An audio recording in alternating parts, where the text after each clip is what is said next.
All right, thanks.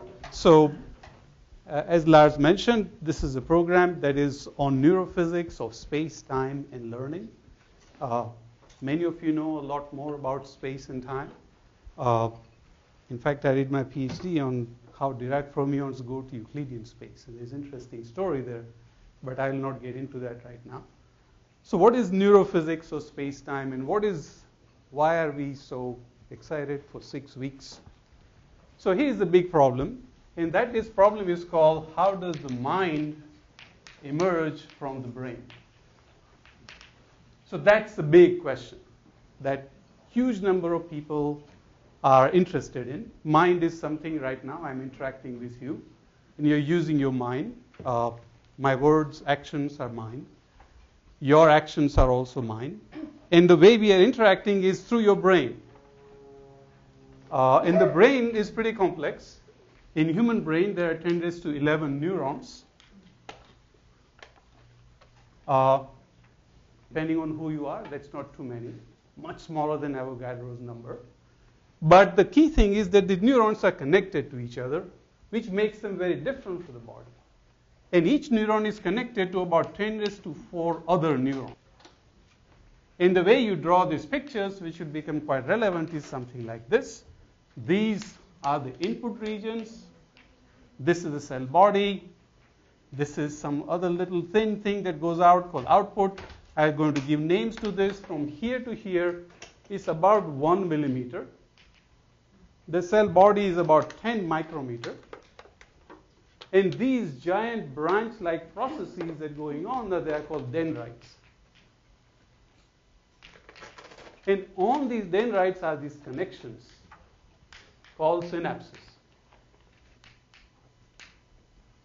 About 10 raised to 4 of them. And then this neuron sends out a projection called axon or output that goes to another 10,000 neurons. And the whole show begins, these neurons are sitting around you, a huge amount of energy, about 1/3 of all the energy spent by your body is to maintain this brain going. And each neuron is sitting around at minus 65 millivolt. If you stuck an electrode here at the cell body, this neuron is sitting around at minus 65 millivolt.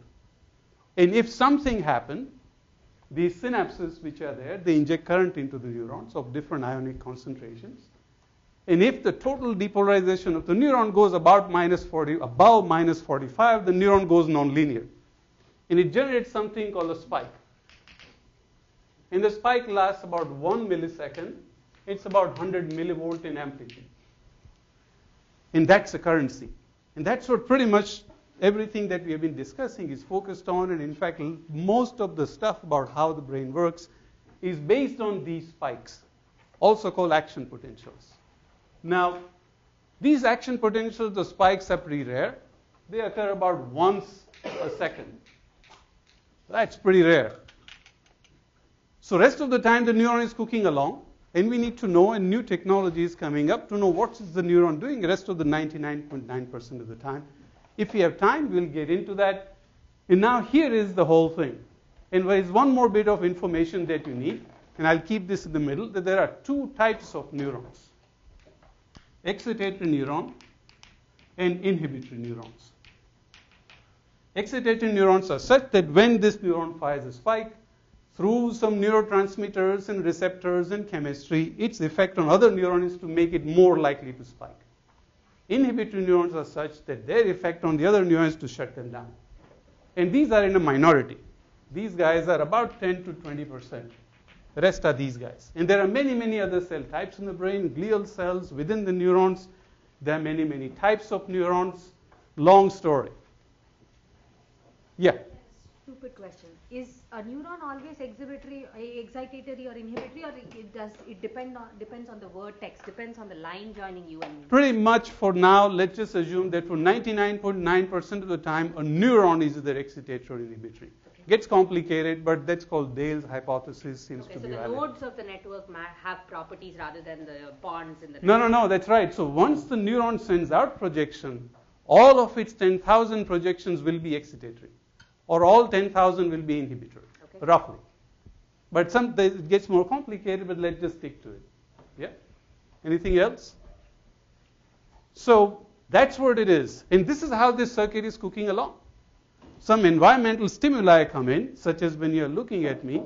In your eye, there are photoreceptors. They are turning light into certain amount of ions. And immediately, your brain converts that currency, such as light, into its own currency called spikes. And intensity, the orientation of stimuli, the contrast of stimuli, sounds, light, smell, texture, flavor, you name it. Everything that comes out from the periphery is turned into spikes, and vice versa. All the actions are doing too are generated from the same thing called spikes. They go to the muscles and they activate the muscles, they make them contract or expand.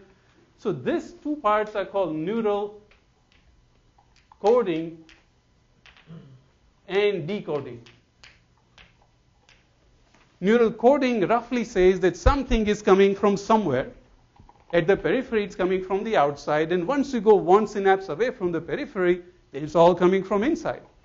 So how is that system putting that together and generating certain representation of stimuli? That's called roughly neural coding. And how is that representation being read out? By someone, effectively a muscle. But through many, many connections, that's called decoding. And this gets even more complicated, especially when you are within the brain as to who is coding and who is decoding is non-trivial. So that is the currency, and this is how the circuit is going on. And the idea is that this emergent property of these neurons spiking and inhibiting and exciting each other and throwing neurotransmitters and so on, that is how we work. That's how mind arises. And there is one more very basic hypothesis, which is to keep in mind that everything at the end you can turn into information, that information is represented by the spiking rate, roughly speaking. Now that's heavily interesting. Very important point, which says that every neuron, when it says, I don't know, right now outside, when I'm looking here, this is bright versus this is dark, the way that neuron conveys it is through the mean activity rate, the mean rate at which the neuron generates spikes. That's called a rate code. Because it's probabilistic, it's highly stochastic, the every timing of spikes is pretty noisy, and that's your rate code. And the way the information is stored, once the stimulus is gone, you still have memory. Whatever you learned in your childhood, you are still using right now. That memory is stored in the strength of synapses. So synaptic strength, some synapse gets bigger, some get smaller. That is where memory is stored. That's how memory is stored. And in particular, majority of the information is focused on the hypothesis that these excitatory synapses, they are the ones which carry the bulk of storing information. And in fact, it's the excitatory neurons activity which carries the bulk of representing the information itself. The inhibitory guys are more or less what most people call like shepherd dogs. They're just out there to keep these excitatory neurons in check so it doesn't run out of control. I'm going to show you that that's not likely to be the case, but these are the main hypotheses. And now from this, everything is supposed to happen. The brain learns, based on that, you generate some actions, new stimuli come in, you generate more actions that get stored once again, and you keep cooking along. This is the most general thing in field of systems neuroscience, no matter roughly what field you are studying. Now, what is it that we are interested in this program? We are interested in something called space. So, there are many ways in which you can study the brain. You can ask, and as many people have asked, here is exactly one little bright stimulus I turned on at 0 millisecond. What is the response? We can study that, and it's quite interesting how sensory stimuli are translated into certain neural responses. But here's the other part of the story, which has got to do with how do you actually represent complex things, which we all use. Many, many complex things, and many of these we can't study. So what's some complex things that the animals do, which we can study? And one of the most complex things that any animal must do is space. So if an animal left its nest and started to walk, that animal instantly must make a map of space, immediately. Otherwise, the animal cannot make its way back. The offsprings are gone, the animal is out of the gene pool, and it's game over. So how do we make map of space, and where is the brain part which is making maps of space? So major breakthrough came all the way in 1973 by O'Keefe and Ostrowski. They had a little cylinder. In the cylinder, they had chocolate rain, roughly speaking. They were throwing bits of food randomly, and the rat had to just run around. And here there are some stimuli. There's something here, there's something else here, there's something here, there's some other stimulus here, so on and so forth. It's about a meter large. And you throw this stuff, and the rat starts to wander around, and that's the path of the rat. He keeps wandering around, and so on and so forth. And while he's doing it, to measure the spiking rate of one neuron, and this required quite a bit of technology development, because these electrodes are really tiny. The neuron is really tiny, 10 micrometers, so you got to get really close to a neuron, and when the brain is sloshing around, the rat is running around, you don't want to kill the neuron, but still you want to pick up the signal. You don't want to pick up the 60 hertz noise. So required quite a bit of technology as well, which we are not getting into. But when all of this works, you find pretty remarkable thing that there is a neuron that spikes only in this region. So when the rat's going anywhere else, doesn't fire. Right here, when the rat is here, that neuron fires, and when he leaves, it doesn't fire. So that was remarkable. Say, what the hell happened? How can it be that one neuron has something called a cognitive map of space? So these guys are called place cells because they fire at a certain position. These are your place cells. So we got one ingredient of this space, time, and memory, the learning part, which is there is some representation of space. I'm sorry, when you say one, you mean really one or One. a group of neurons? One neuron. You can listen to only one neuron at a time. But how do you know there may be some other ones where you didn't put electrodes? Oh, then very good question. So now I can put, in fact, new technology has come up, and you can measure the activity of not just one neuron, but many neurons. And you'll find there is another neuron that's active here. And a third neuron, if I add color, will be active somewhere else, so on and so forth. So different neurons are different place fields. Yeah? Not all neurons are active at that spot. What triggered? There should be something special about those spots. That's exactly right. So what is it that made these neurons active? We want to understand, and I'll come to that in a minute. The idea is supposed to be that there are these cues on the walls, on all the four walls, and the neuron can triangulate. These are called distal visual cues in the terminology, and you can add up these vectors and say, well, I'm this far from that vector and this far from the door, so I'm here, and so on and so forth, roughly speaking. Yeah? Just paraphrasing the question from earlier, if I'm coding the space in the cylinder and I have a particular location, that code is actually in one neuron, not in some local area of the network? No, that's another interesting question. So if you now look in the geometry of the brain, so if this is the top-down view of the brain and these are different neurons sitting around, and now look where the neurons are active, then this neuron may be active here and the neighboring neuron may be active somewhere else entirely. So you don't have something called topography. Okay? Sorry, there's also one nothing, right? It's not that just one neuron specializes. Absolutely, that's right. Absolutely, that's right. There are many, many neurons, and some neuron will maybe active something like this, and some maybe something like that, something like this. So it's covers pretty densely. It's not just one size. There are lots of interesting things there, and so on. If you remove afterwards one of the distal cues, Yeah. then what happens to that? So that gets into very interesting strategy. There are a bunch of papers which have suggested that actually depending on the kind of network which is intact or not, and depending on which part of the hippocampus, sorry, I'm using terminology, let me introduce those words that I haven't used yet. It basically, depending on which part of the brain, it doesn't make too much of a difference, so it can be devastating. So for that, I need to introduce some more terminology. But before I get into that, is this much clear? Any more questions about this? So here is the deal. So this is fascinating, that there is individual neurons, their firing rate, which is pretty noisy, pretty variable, and so on, has information about where the rat is. And immediately you can ask many of the questions you have asked. What is making these neurons active? how did this get learned? Because there must be some learning component. What does it have to do with behavior? How does it help this rat find his way in the world? Because neuron is simply active somewhere. So in order to get there, we need to introduce some more bit of history.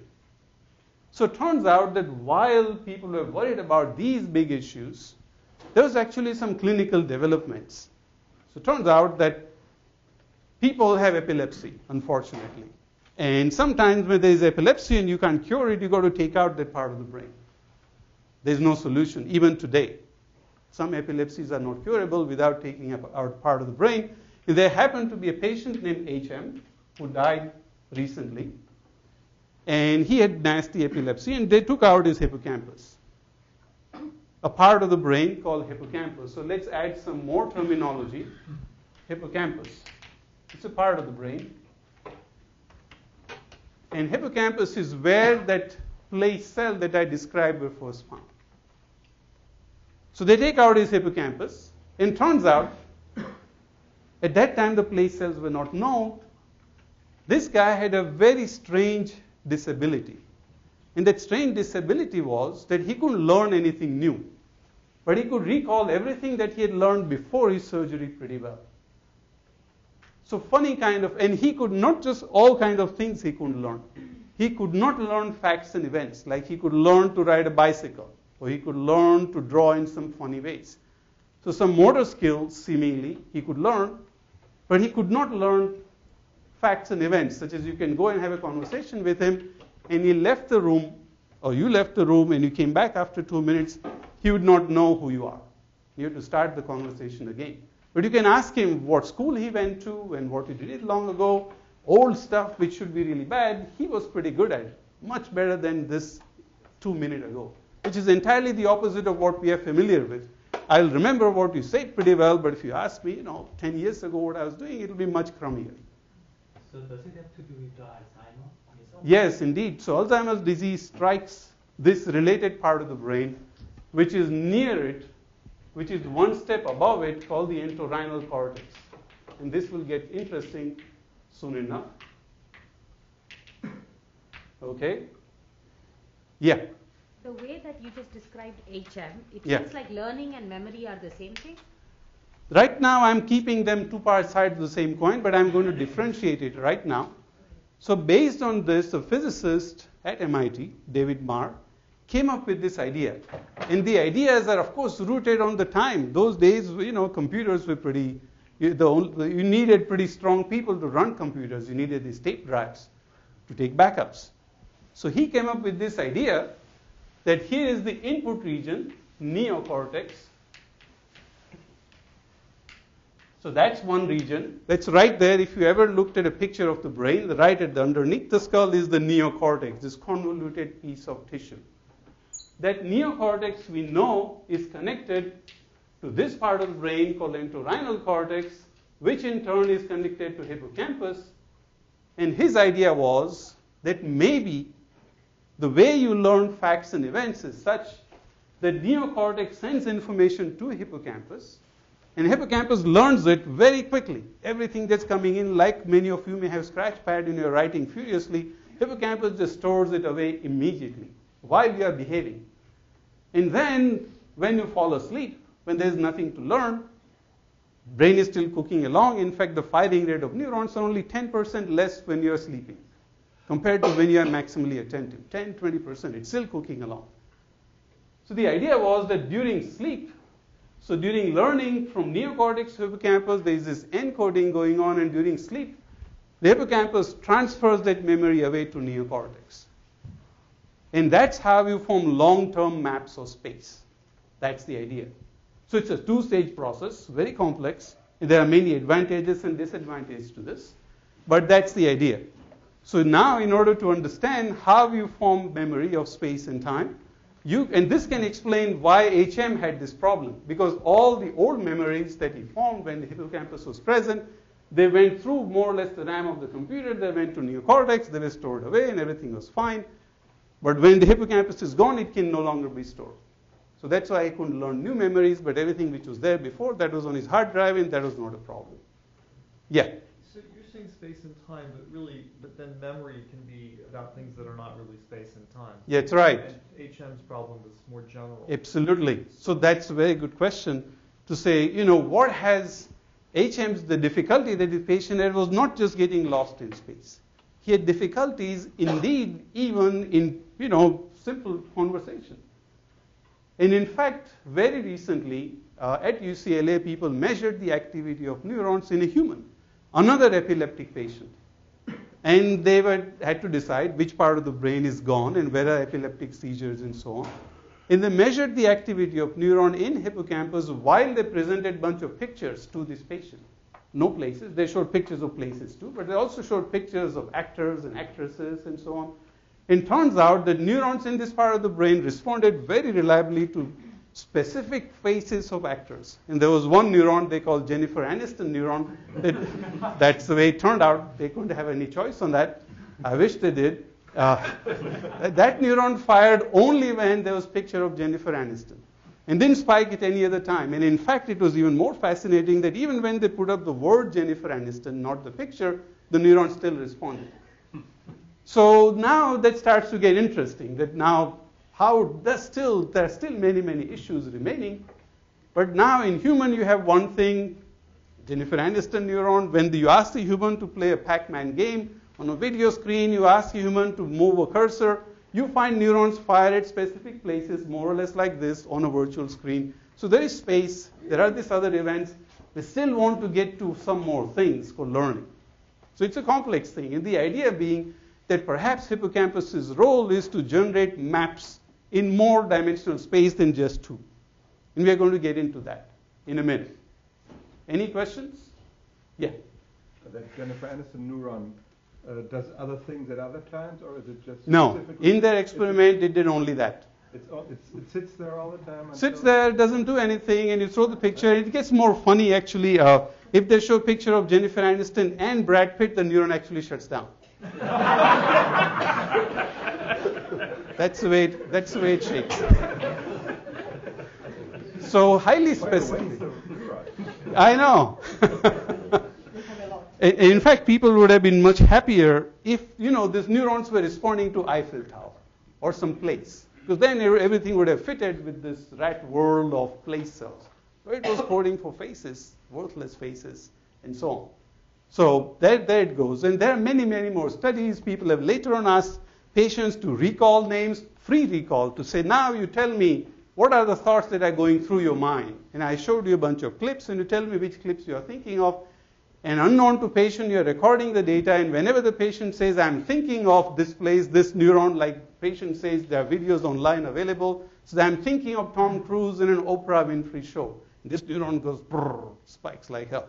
He talks about other things, the neuron doesn't fire. Once again, he talks about Tom Cruise and Oprah show, same neuron shows up. So it's not just external stimuli.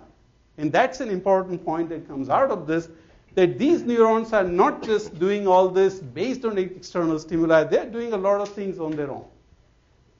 All right? So lots of interesting stuff. So let's get back to this story of this place. Yeah. So these neurons are in hippocampus, or these were in neocortex and intro? So far, the place cell that I'm talking about, as well as more or less all the neurons that I talked about in human, we are talking about in hippocampus. We are going to get to this entorhinal cortex in a second. Yeah? So what is it that drives these neurons? I thought the hippocampus was not where the memories were stored. That's right. That's right. That's how it is. We are going to get into that. Right. So these are the neurons which are responding to stimuli. And your question is, where is memory into this? And where is the memory going? We are going to get into that. Okay? So it looks like what you're saying is that for each object, if you want to, for each particular object that we learn or we try to remember, there's a particular neuron that gets associated with it. But then what happens as we lose memory of that object or that particular event over a particular period of time? Does that neuron just stop? So hang on for now. There is no memory here, right? There is no memory. All that is there is a stimulus, right? I haven't. You were saying that you don't even have to have a stimulus, right? You could. That's right. So I'm saying let's. Thinking about this particular object, let's say I forgot that there's just one particular neuron that's going to fire up. So it looks like the brain has associated one particular neuron. Not just one. to Eiffel Tower. Not just one. Just because one measured the activity of one neuron, one doesn't assume that it's just one neuron responding to it. Roughly, the estimate is that about 1% of neurons will respond to certain stimuli. 0.5 to 1% of neurons will respond to some combination of stimuli. So it's not the case that there is only one neuron responding to a stimulus, nor is the case that one neuron will respond to only one stimulus. Even though in these experiments that was the case, because the set of objects is infinite, set of stimuli is infinite, just because they didn't measure, that's not the case. And in these experiments where people can, human patient, you can do experiment only for half an hour, but here if I were to run the rat in a different environment, different set of neurons will be active, and some of them will be active in multiple environments. So it's a distributed code. Same neuron participates in multiple memories, but not all of them. And one memory is not represented by just one neuron, but by many neurons. Yeah? Okay? So now the question is, what's driving it? And what is driving it, based on this discussion, you can clearly tell, is going to be based on two classes of things. One is internal, something which is inside the brain, synapses, neurons, excitation, inhibition, and one is external. External is stimuli, whether it's a picture of one actress or actor or the stimuli on the wall. So this story already started to get pretty complicated early on. So they had this rat running around, and they had these 4 different cues on the walls. As they changed the cues, the neurons changed. If they rotated the cues, neurons rotated with the cues, suggesting visual cues are driving them, and it's pretty straightforward, and then inside stuff is doing something. Well, it turns out that if you turn off the lights completely, the neuron more or less continues to fire where it was. So it can't just be external, or maybe it is external, but the neuron is not just responding to the light, it's also responding to the smells, it's also responding to the sound. In fact, Feynman had done experiments on navigation, which is covered in his book, surely you are joking, that rats could navigate by hearing the sound of their footsteps, actually. That's what he found in an experiment that he was talking about. So, could be many things. So this gets pretty interesting as to what is driving the cells, but one clear thing is that if you mess with this distal landmarks, the place cells more or less follow. But that's not the whole story. In addition to that, several people found that there were neurons which were not only responding to where the rat is, but these neurons were also responding to head direction of the rat. So this neuron, for example, in hippocampus, their neurons will fire in one place, no matter which way he's looking, more or less. Whereas you go to a neighboring part of the brain, whose name I won't tell you, those neurons don't care where the rat is, they care for which way he's facing. So as long as he's facing north, one neuron will spike a lot. As now faces east or west, this neuron doesn't fire. And another set of neurons starts to fire for that. So now you have 2 components to building a map. One is a set of neurons which tell you roughly where you are. Another is a vector component, which is head direction cells. So based on this, people came up with lots of interesting theories, and I want to tell you just quickly, without getting into too much detail of those theories. And those theories are based on so-called attractor networks, which are related to Ising model. Basically, it says that if you take a bunch of neurons, let's say this is the firing rate of neuron I, it is equal to some bunch of things plus some synaptic strength or synaptic weight, Wij, times the input from other neurons, J. These are all excitatory. And imagine each neuron's firing rate is some cosine, some Gaussian. And if you arrange this synaptic strength in a line, not in anatomical space, but in physical space, let's imagine one-dimensional example, then if this neuron I is here, then connection of this neuron with another neuron I plus 1 or I minus 1 is very strong, and these connections are very weak. Then this network will generate a dynamic so that if you throw in a weakly tuned input, it will localize it and say, I'm here. So these are one set of theories. So now we are getting into relating these theories to experiments. So one set of theories about how the brain forms maps of space, or maps of other events and so on, is so-called attractor networks, which says that everything is being done based on this connectivity pattern. That's where all the magic is. In very caricature terms, there are hybrid theories too, where it says that essentially the way the brain works is these neurons are some simple nonlinear processes. We can approximate even their nonlinearity and say we just replace the nonlinear behavior by mean firing rates. That rate code or rate function, and this is the average rate, it's just a sum of bunch of inputs and some inhibition which keeps them in control. So that's a simple idea. But it turns out there are a whole other class of theories which says that actually the way the brain works is not, especially the spatial coding, is not based on this connection strength, but it is based on the complexity of the neuron itself. Because this neuron itself, while in this theory we are replacing the neuron by a point particle, and on top of it we are replacing the firing rate by some average cost, average activity rate function, these crazy patterns and there's a whole lot of ion channels and so on in the dendrites, they are going to be quite crucial. And that started to change very recently. So it turns out that while these experiments were going on, when people stuck an electrode and they found these amazing maps of space, they found one more thing which they were not really bargaining for, and actually that one more thing was known even before spatial maps were formed, which is that if you don't even listen to one neuron, you stick an electrode in the brain and pick up the activity of lots of neurons. You don't care one neuron or another. Just take the average. What you find are oscillations. So I don't know where to put that, perhaps here.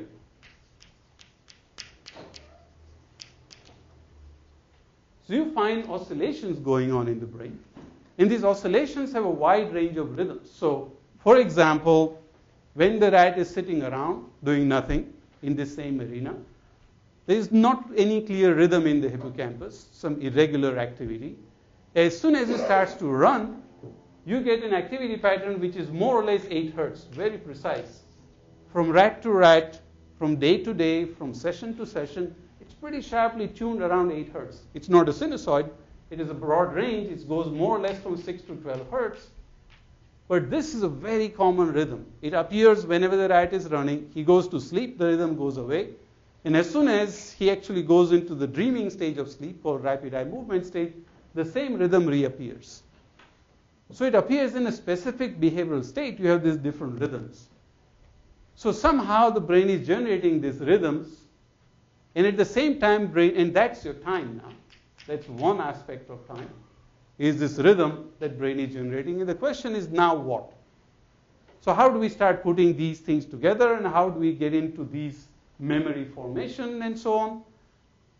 So one idea was that, well, what are these neurons doing? How did these maps arise?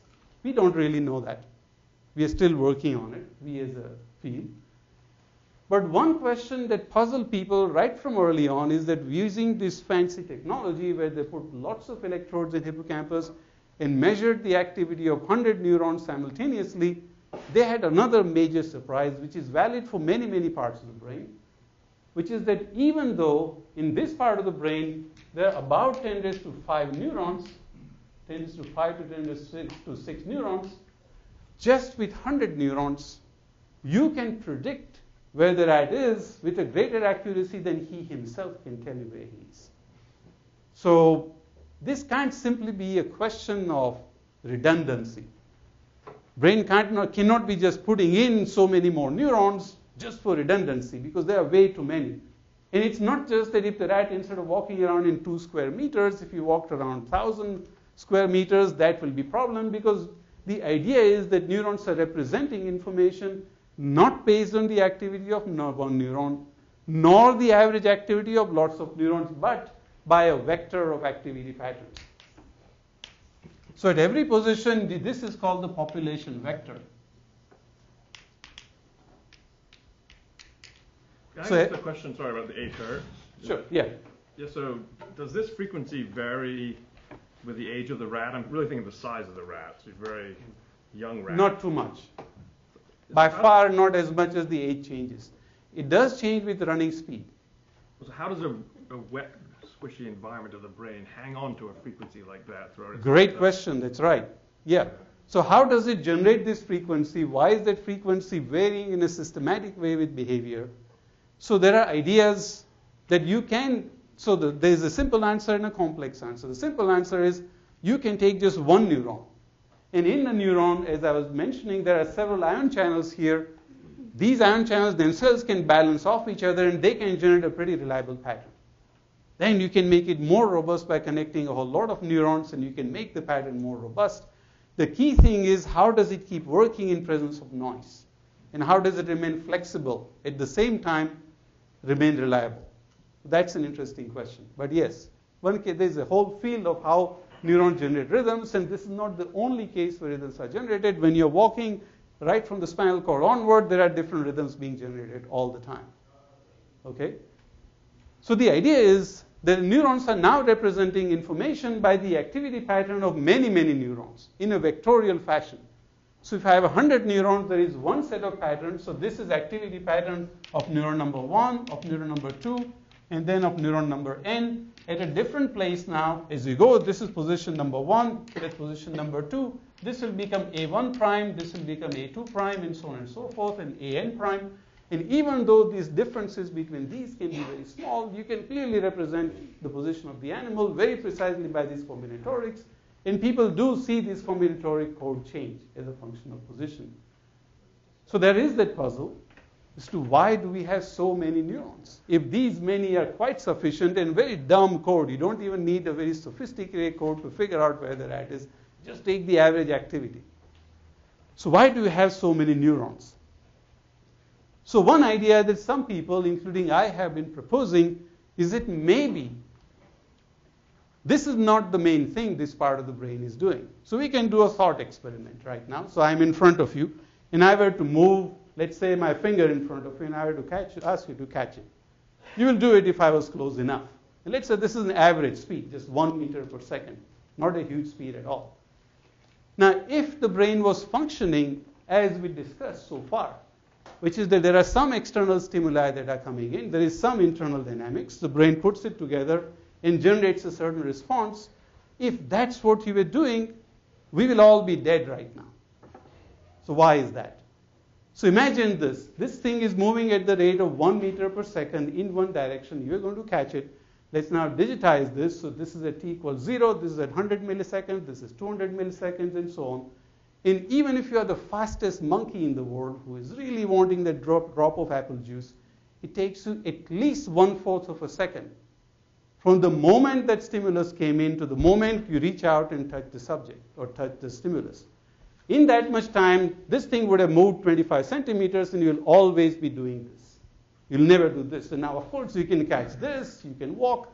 So pretty much all the time, no matter what you're doing, it's a strong statement, you're always actually anticipating the future stimulus, whatever it is in complex dimensional space, based on your past huge bank of memory. Based on the gravity, what's the height of your heels, what's the strength of your hands, what is the orientation of the slope, how fast this is moving, how strong your back is so that you don't fall back or forward, your center of gravity doesn't shift. You're doing really complex things to predict what is that future thing that's going to be. And that's what is actually the important one. It is not where you are, but what you're learning in any given environment is the path. Which in very simplest term, in a binary term, could be causality. What is cause and effect? That's what you're learning. And in a more complex sense, you're learning complex temporal sequences. Path being one complex temporal sequence, there could be other complex temporal sequences too.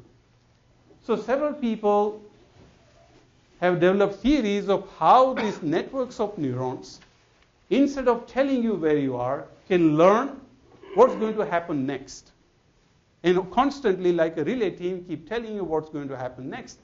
And it turns out that there is specific properties of these synapses. These synapses, the way they learn, is actually not symmetric. The arrow of time in the way these synapses learn is not symmetric. Depending on the input neuron's activity and the output neuron's activity, the synapse can tell the time, which happened first and which happened second, in a dramatically different way, all or none, positive or negative. And if you incorporate into these theories, you can tell how your brain will learn causality. And how is it that your brain will start telling you what is going to happen next based on what happened in the past. And roughly speaking, that's one class of theories. Now, those theories required that if you want to learn actually what's going to happen next, these neurons are going to be very, very precise. They care for the input and output neurons activity with an accuracy of 5 milliseconds. So how the hell are you going to generate the activity of neurons which is synchronized or coordinated on the time scale of 5 milliseconds, while I just told you that neurons are representing information by this random noise? It's kind of stochastic way. How do you reconcile the two, that on the one hand, neural activity is pretty noisy, on the other hand, the way neurons learn depends very crucially on timing of inputs. So we need to solve that problem of space and time. Time of the order of a couple of milliseconds, and space which lasts over seconds. So several people suggested that, well, these rhythms that are going on when the rat is running around, that rhythm can play a role. So if you somehow sum up, and we can get into the details for those who want, but if you can drive the neurons at different rates, and then the inhibition, the inhibitory excitation, this inhibitory rhythm that's going on, that can read out the timing of inputs. So that these ideas started to resonate, and way before that, people found that when you start looking at the information contained in where the rat is, you don't just have information about the mean activity level of a neuron, but you also have information about time with respect to the rhythm. So here is how. So this is worth a picture. So if you took this 8 hertz rhythm, imagine the rat walked through this space. So this is now time, and here's the 8 hertz rhythm going by. And if you now notice the spiking from one neuron, and this is the average activity of, I don't know, a couple 100,000 neurons. One electrode is measuring that. And if you now notice the spiking activity of one neuron, what it does is that right here it spikes. The first spike as the rat enters this place field. Let's imagine this neuron spikes only when the rat is in this region, in one dimension, doesn't spike anywhere else. The first spike occurs here, the second spike occurs here, the third here, and the fourth here. So notice if this is legible. Yeah?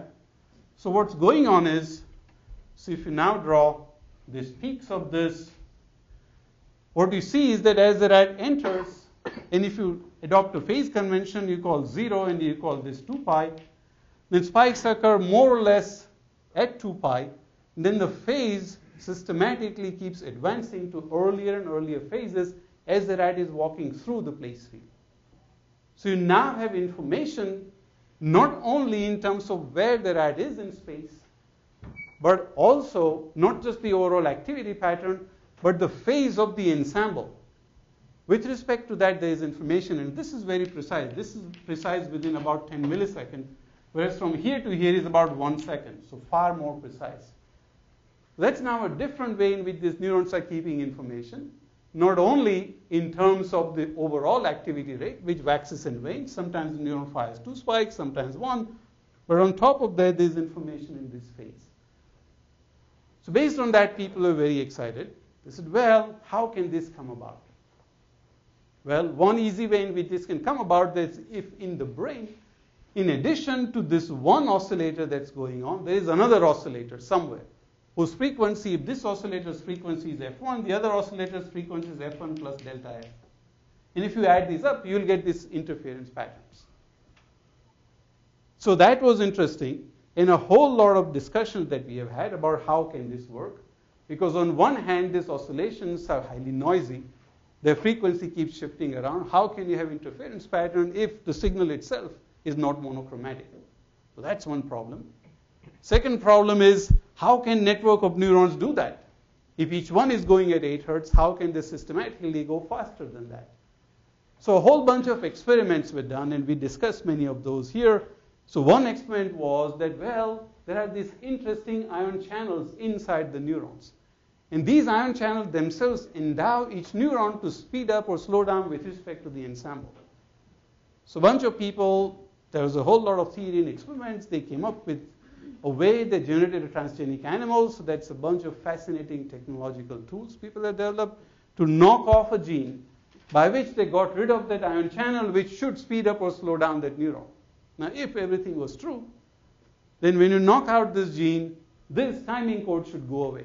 And if this timing code was really important, the mouse should be really messed up. Well, none of that happened. In fact, the opposite happened. The timing code actually got better. And the mouse actually learned better than the normal animals. So those results kind of put the whole very nice, simple theory into a serious question. So how the hell did people do something to make this guy better? Let alone the theory not working, what's going on. And there are interesting stories there about how that happens. And now another story that went along with it is that here, on the other hand, going for the strength of this theory, that if you have these two oscillators, one is going F1, another F1 plus delta F, when you add them up, not only will you get this interference pattern, but this pattern should keep repeating many, many times. That's a prediction, which didn't happen in hippocampus because neurons fired at only one place, not at multiple places. So where is the equivalent of F1 minus, what is the equivalent of the delta F? Where do we see that? Why don't we see the beats that go on?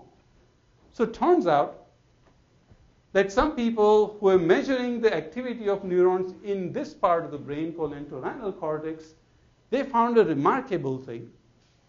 They found that these neurons were not just had place cells, but these place cells were distributed along the vertices of a hexagonal or a triangular lattice, which was a huge discovery around by Edward Moser and Moebrit Moser. So let's take the same experiment that I drew there. And now this is in entorhinal cortex. And you have a rat that's wandering around randomly all over the place.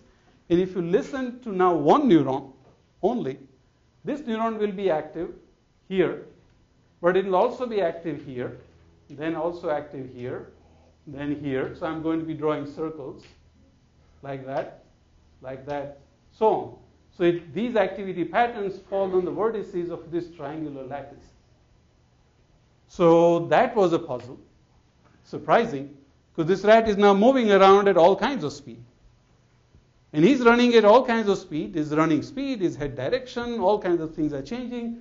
But this one single neuron, when it spikes, it doesn't spike at just one place, but spikes at multiple places. And these multiple places are distributed periodically. So how can this work? One idea was that, well, this is your delta F, more or less. But the delta F is in time. Whereas to go from here to here, it can take him arbitrary amount of time. He can take a circuitous route, so that won't work. So people had to make more assumptions about that to say, well, this other oscillator has to depend on running speed. So there is this idea that runs through the subject to say, well, if there are multiple oscillators in the brain, these oscillators must be under some control of behavior, somehow. So that's one key direction of studies that is going on. But nevertheless, and this will keep us busy for many years, and another major discovery that came about is that, well, so one of the highly contested idea was these two things. Turns out the result came which clarified this thing from a completely different direction. So all these studies, place cell, and these cells, by the way, are called grid cells, because they fire at multiple places, forming a hexagonal lattice. So what's the mechanism of grid cells? What's the mechanism of place cells? How do the two relate to each other? Big field of discussion, but seemed to be, several theories suggested it all got to do with this theta rhythm and interference. So somehow this timing component generated by this rhythm is playing a role in generating all the space. Turns out that people, all these measurements were in rats and mice. In one group of people in Israel decided to record cells in bats. Totally different species. Turns out, good news is first that bats have beautiful place cells. They have beautiful grid cells, but they have no theta rhythm at all. Pretty much zero. This thing is pretty much gone. So that challenges this theory quite a bit. So could it be interference if the rhythm is pretty much empty? And people discuss maybe the rhythm is not periodic, it is periodic, the frequency has shifted, so on and so forth. And these discussions continue, and in the meantime, I know that I'm running out of time, so I want to tell you another aspect of the whole thing, which is, I told you so far what happens during behavior. When the animals are exploring space. But there are several questions that remain. These are the things that happen when the animal is doing something in space. What happens if you constrain the animal? You ask the animal to remember something. You ask the animal to do something. So what people did is actually made a maze of certain shape. And I don't want to get into those discussions of the shape of the maze and so on. And all they did is put the rat in one place. And in the middle of the maze, they put a treadmill. Here's a treadmill and here's a rat on it. And they just let the rat run on this treadmill. So he's standing on the treadmill in the middle of the maze and he's running along. And they find phenomenally interesting result that if you look at the neuron as a function of time, this is time from the moment that he got onto the treadmill and started running, this neuron will remarkably fire at a certain time. Many, many times you do, this neuron will fire more or less, say at 5 seconds, and there will be another neuron that will fire more or less at 10 seconds, and so on and so forth. So now the space is taken out. Maybe the rat is thinking about where he's going. That's actually the hypothesis these people suggest. But if the rat is in just one place, he's running on the running wheel or a treadmill, the neuron fires reliably, one neuron at 5 seconds, another at 10, a third one at 1 second, and so on and so forth.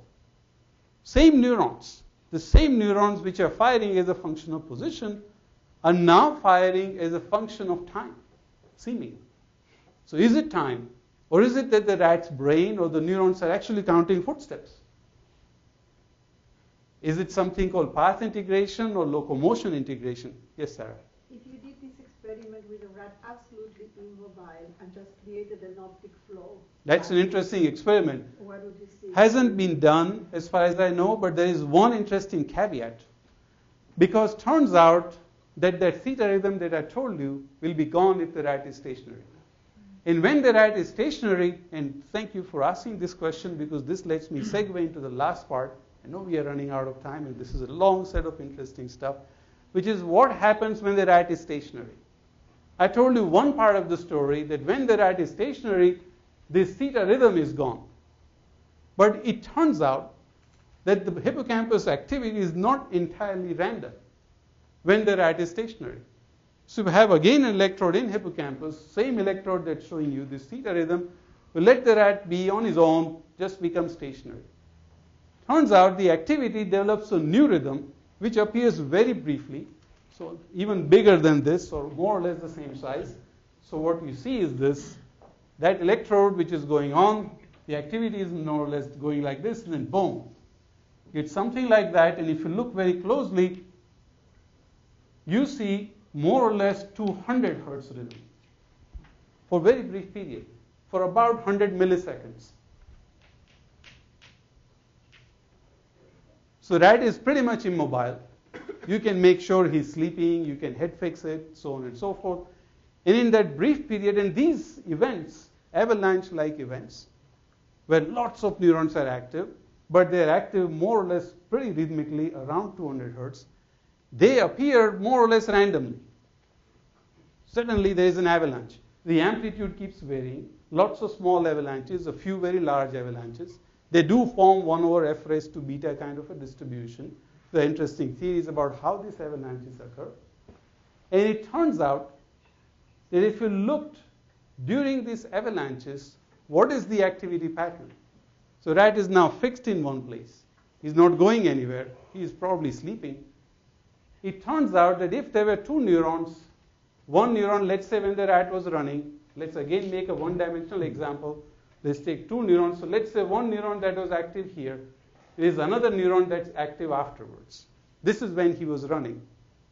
If you look carefully, when the rat is sleeping, this whole sequence of the green neuron, let's call it A, and this orange neuron, let's call it B, they'll fire more or less in the same sequence, more often than not, when the rat is sleeping.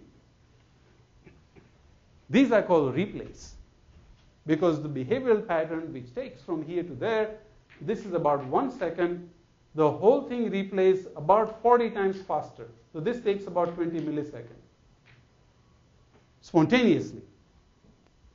So and the idea is that when these replays are going on, that is where the animal is trying to throw this information that it acquired during behavior back to neocortex. And there are interesting experiments that several people in the audience and others have done, that if you mess with these avalanches, and if you mess with this replay, the animal's memory next day actually gets worse. So there's something going on. Of course, a lot more needs to be tested. You have messed with the avalanches themselves, which is changing the circuit quite a bit. But this gets you a whole loop, which should give you some idea of the going from the entire loop, starting from there is something going on one time scale of behavior when the rat's wandering around, to stuff that the brain is doing on its own, much faster, around 40 to 50 times faster when the rat is not doing anything. And our challenge in the field is to link these together. And in my mind, the biggest challenge is to come up with a clear way to test theories. So I mentioned a couple of these theories here.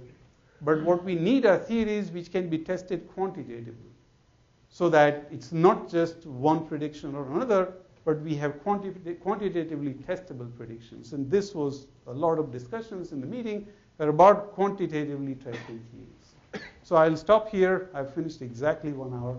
Any more questions? Thank you.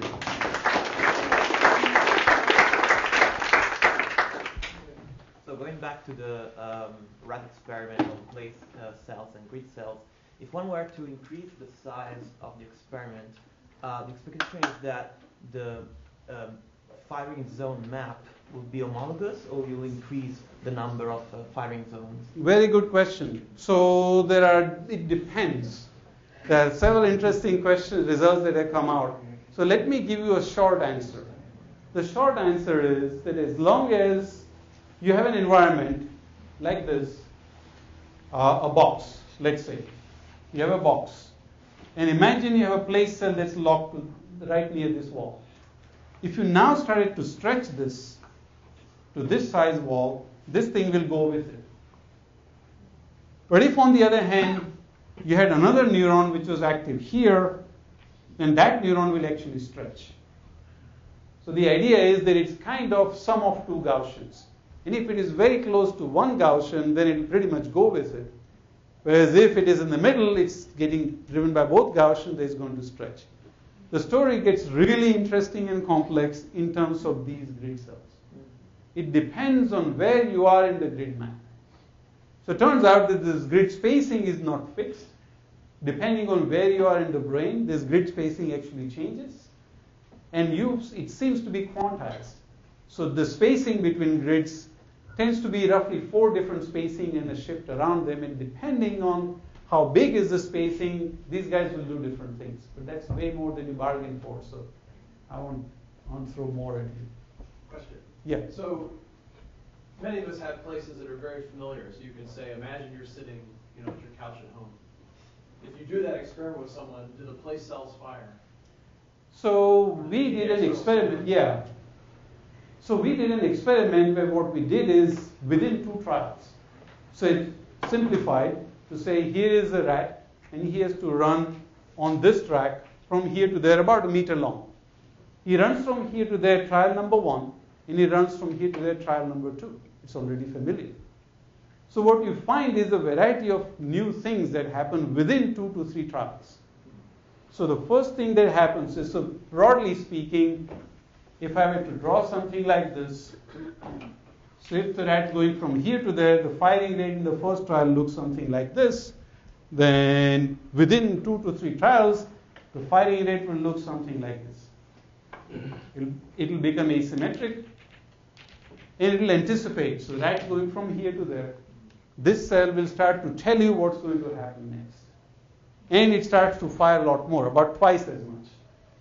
And its shape acquires this ramping shape. And we believe that actually plays a role in predicting where you're going to be. Already the cell appearing earlier, at every step starts to tell you where you're going to be rather than where you are. But if I may, the only experiments we heard about in primates actually, from University of Washington, Yes. are experiments in which the place cells are seen in response to images of place. That's right. The animal is not moving, so they are not associated with movement. But in there, the animal is moving the eyes. It's moving the eyes. So, But it's still an external stimulus. external Of stimulus. course, you don't know because you can't do the experiment. Right.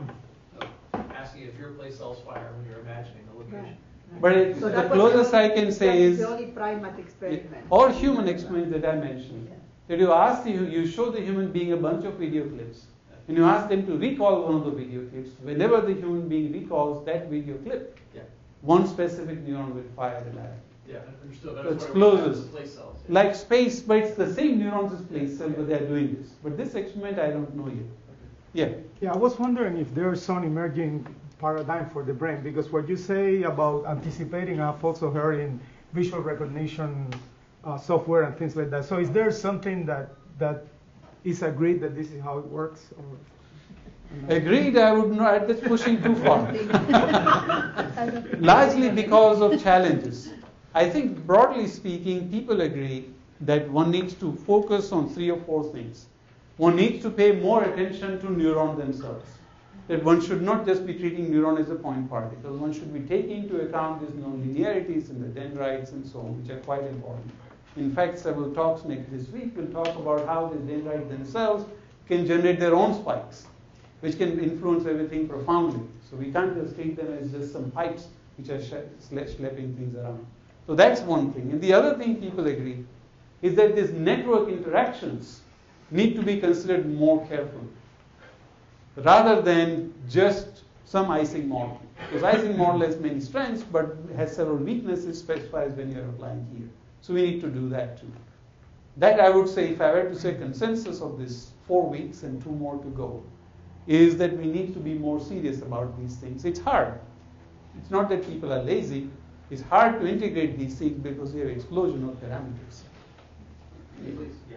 How much is it difficult to simulate the presence of the space? Yeah. Just giving the superficial signals to neurons.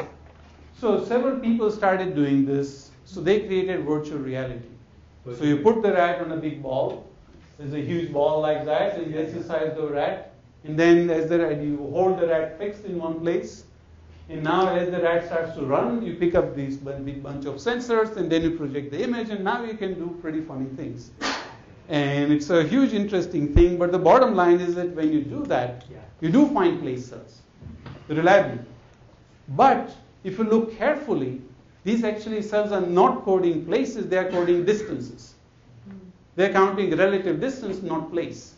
So now the problem turns upside down. How do you get place instead of this relativity in the brain where neurons are counting relative distances, which is nice because relative distance is of course invariant. How do you get back place? But that's another long story.